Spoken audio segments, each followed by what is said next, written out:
everyone. Today I am going to start with next topic of chapter respiration in plants. In today's lecture we are going to discuss about mechanism of aerobic respiration and respiration and photosynthesis. So first of all we will discuss about mechanism of aerobic respiration. Children, the aerobic oxidation of glucose is not a single step process. It involves a large number of steps which are grouped in the following four stages. These are glycolysis, formation of acetyl coenzyme A, Krebs cycle and terminal oxidation. So first of all, what is glycolysis?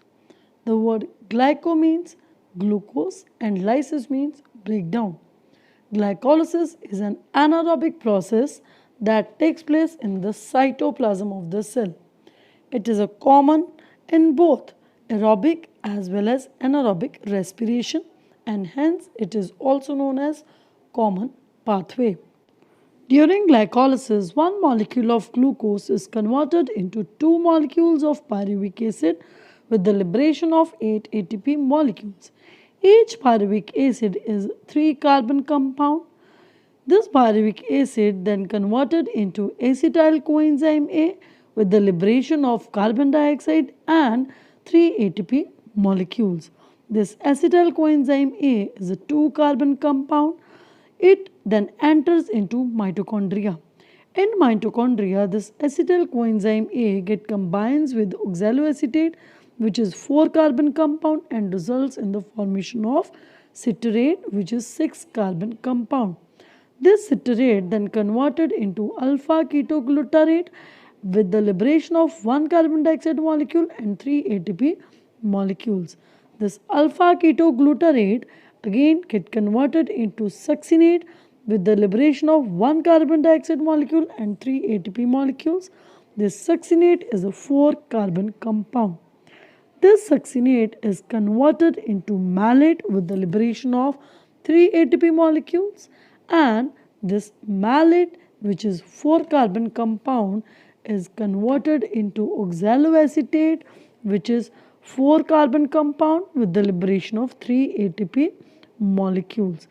This oxaloacetate again combines with 2-carbon compound acetyl coenzyme A and results in the formation of citrate, and whole process keeps on repeating again and again. Actually, this pathway was discovered by Sir Hans Krebs in 1937, 1940, for which he was awarded Nobel Prize in 1953. It is also known as a citric acid cycle or TCA cycle. TCA stands for tricarboxylic acid. During this cyclic pathway, acetyl coenzyme A is oxidized with the help of oxygen in a series of reactions producing carbon dioxide and water. Next is terminal oxidation. During this pathway, formation of ATP molecules takes place from ADP molecules. ADP stands for adenosine diphosphate. As the ATP molecules provide energy to carry out any activity in the cells, hence these are called energy currencies of the cell. Now next we are going to discuss about respiration and photosynthesis. Now we are going to start with respiration and photosynthesis. Children, respiration and photosynthesis are antagonistic and complementary processes in the plants. It involves gaseous exchange. Now what is the meaning of antagonistic? The word antagonistic means opposite and complementary means both the processes work together to benefit each other. The end products of photosynthesis are utilized as a raw material for the process of respiration, and the end products of respiration are utilized as a raw material for the process of photosynthesis. Hence, we can say that both the processes are antagonistic and complementary to each other. The process of photosynthesis is a light dependent. Since sunlight is available during different parts of the day is not equal, hence the rate of photosynthesis is not constant throughout the day. The process of photosynthesis starts with sunrise in the early morning. With the increasing light intensity, the rate of photosynthesis increases. It soon becomes equal to the rate of respiration. At this point, the carbon dioxide produced in respiration is consumed in photosynthesis and there is no gaseous exchange.